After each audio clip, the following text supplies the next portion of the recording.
Party Madhya Pradesh की सरकार से लड़ रही थी, आपने कांग्रेस को विजयी बनाया। मैं आपको बहुत बहुत धन्यवाद देना चाहता हूं। केंद्र में जब कांग्रेस की सरकार थी, राहुल गांधी जी बुंदेलखंड आए थे। मैं केंद्र सरकार में मंत्रिमंडल था। राहुल गांधी जी ने आदेश दिया कि बुंदेलखंड का पैकेज बनाया जाए। याद है आप सबको, तारीख जो चुनाव है ये मध्य प्रदेश का भविष्य का चुनाव है। याद रखिएगा ये बात। मध्य प्रदेश कौन सी पटरी पर चलेगा? मध्य प्रदेश कौन सी पटरी पर चलेगा? ये आप सबके सामने। शिवराज सिंह जी 18 साल से भारतीय जनता पार्टी की सरकार रही।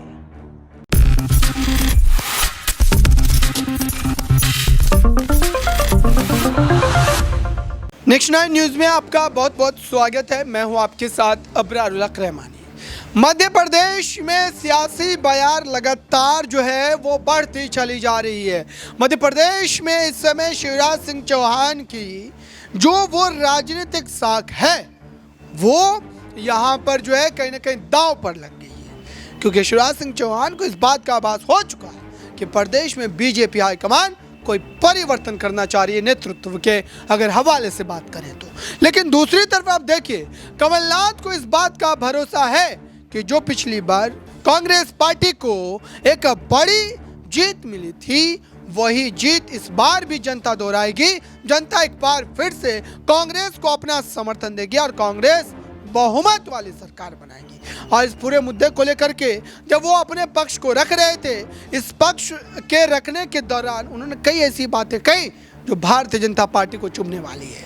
सुनिए कमलनाथ ने किस ढंग से शिवराज सिंह चौहान को आड़े हाथों। पार्टी मध्य प्रदेश की सरकार से लड़ रही थी, आपने कांग्रेस को विजयी बनाया। मैं आपको बहुत बहुत धन्यवाद देना चाहता हूं। केंद्र में जब कांग्रेस की सरकार थी, राहुल गांधी जी बुंदेलखंड आए थे। मैं केंद्र सरकार में मंत्रिमंडल था। राहुल गांधी जी ने आदेश दिया कि बुंदेलखंड का पैकेज बनाया जाए। याद है आप सबको, बुंदेलखंड का 8,000 करोड़ रुपए का पैकेज राहुल गांधी जी ने कांग्रेस की सरकार के माध्यम से दिया। और ये बुंदेलखंड पैकेज का हुआ क्या? आप इतने लोग बैठे हैं, मैं तो आपसे पूछना चाहता हूं, ये बुंदेलखंड पैकेज का कोई बैठा है यहां जिसको लाभ हुआ? किसी को लाभ हुआ? किसी को लाभ नहीं हुआ। ये भ्रष्टाचार और घोटाला का केंद्र बन गया। भाजपा की आज उन्होंने पूरे प्रदेश को चौपट कर दिया है। चौपट प्रदेश बना दिया है भारतीय जनता पार्टी ने। चौपट कृषि व्यवस्था, चौपट रोजगार व्यवस्था, चौपट भर्ती व्यवस्था, स्वास्थ्य व्यवस्था, शिक्षा व्यवस्था, अर्थव्यवस्था, चौपट नदियां, चौपट कानून व्यवस्था, चौपट प्रदेश आज आप सबके सामने है। प्रियंका जी, मैं आपसे एक बात कहना चाहता हूं। आप जब मध्य प्रदेश आई हैं, ये मध्य प्रदेश नहीं है, ये भ्रष्टाचार प्रदेश है, ये घोटाला प्रदेश है। आप सब यहां बैठे हैं, मध्य प्रदेश का हर व्यक्ति या तो भ्रष्टाचार का शिकार है या इसका गवाह है। सही बात है ये? इतना भ्रष्टाचार, हर कदम पर भ्रष्टाचार। ये आज तस्वीर मध्य प्रदेश की आपके सामने। मैं इन नौजवानों की ओर देखता हूं।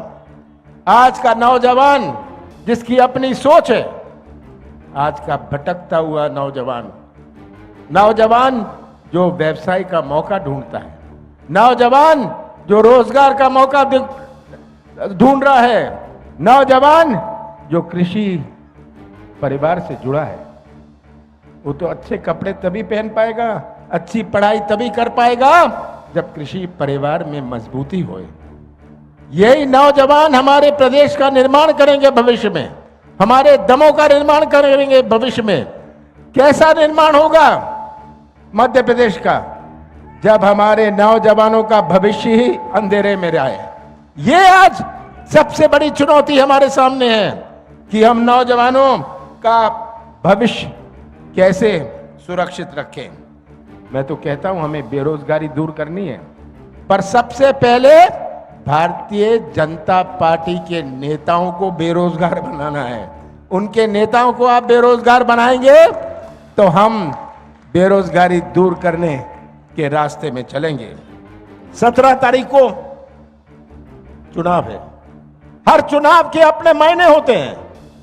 जनपद का चुनाव होता है, जिला परिषद, नगर निकाय के चुनाव होते हैं। हर चुनाव का अपना मायने है। 17 तारीख को जो चुनाव है ये केवल एक उम्मीदवार का चुनाव नहीं है। 17 तारीख जो चुनाव है ये केवल एक पार्टी का नहीं है। 17 तारीख जो चुनाव है ये मध्य प्रदेश का भविष्य का चुनाव है। याद रखिएगा ये बात। मध्य प्रदेश कौन सी पटरी पर चलेगा? मध्य प्रदेश कौन सी पटरी पर चलेगा? ये आप सबके सामने है। शिवराज सिंह जी 18 साल से भारतीय जनता पार्टी की सरकार रही है। प्रदेश की तस्वीर आप सबके सामने है। हर वर्ग परेशान है, भटकता हुआ नौजवान, दुखी किसान, छोटा व्यापारी। शिवराज सिंह जी घोषणाएं करते रहते हैं। ये घोषणा मशीन तो आजकल डबल स्पीड पर चलती है। झूठ की मशीन डबल स्पीड पर चल रही है। 22,000 घोषणाएं करी हैं शिवराज सिंह जी ने, और ये हमारे नौजवानों की आवाज नहीं सुन सकते, इनके कान नहीं चलते।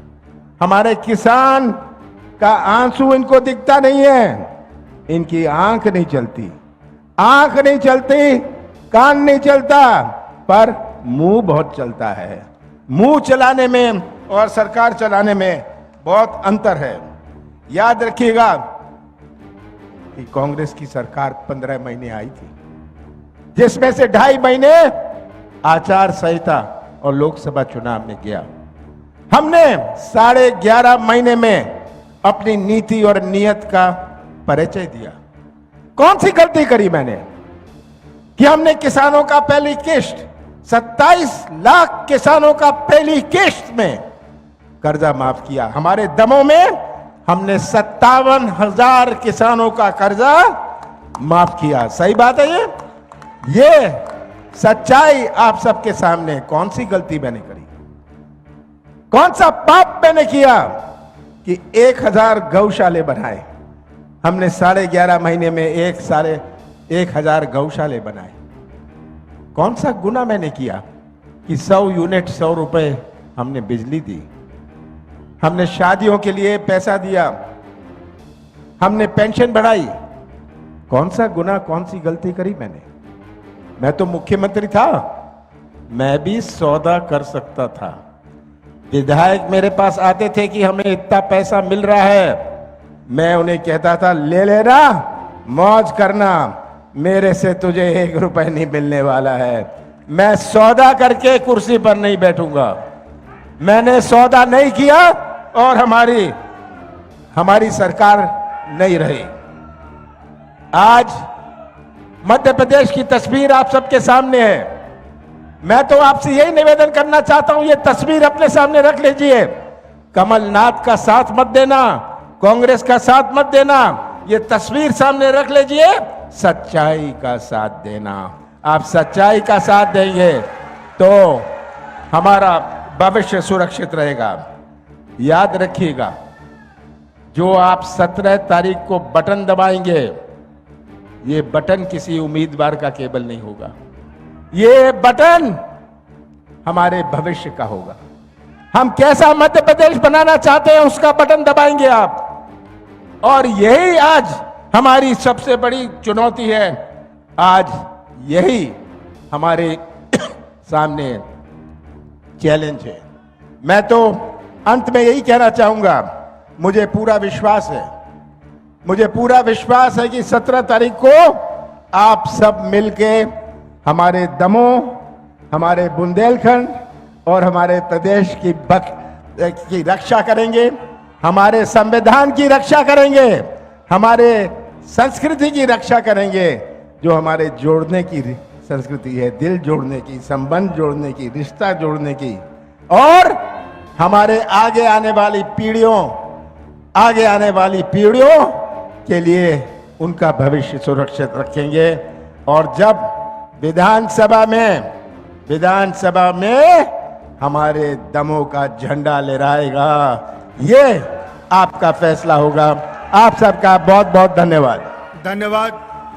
तो आपने देखा दर्शकों कि मध्य प्रदेश में भारत जोड़ो यात्रा के बाद जो एक नई लहर चली कांग्रेस की, वो लहर आज अपने रूप को दिखा रही है और मध्य प्रदेश की जनता पर अपनी छाप छोड़ रही है। अपना देखते हैं कि बीजेपी इस चुनौती से कैसे लड़ पाती है। इस खास रिपोर्ट में बस इतना ही। जुड़े रहिए बड़ी खबरों के लिए नेक्स्ट 9 न्यूज़ के साथ।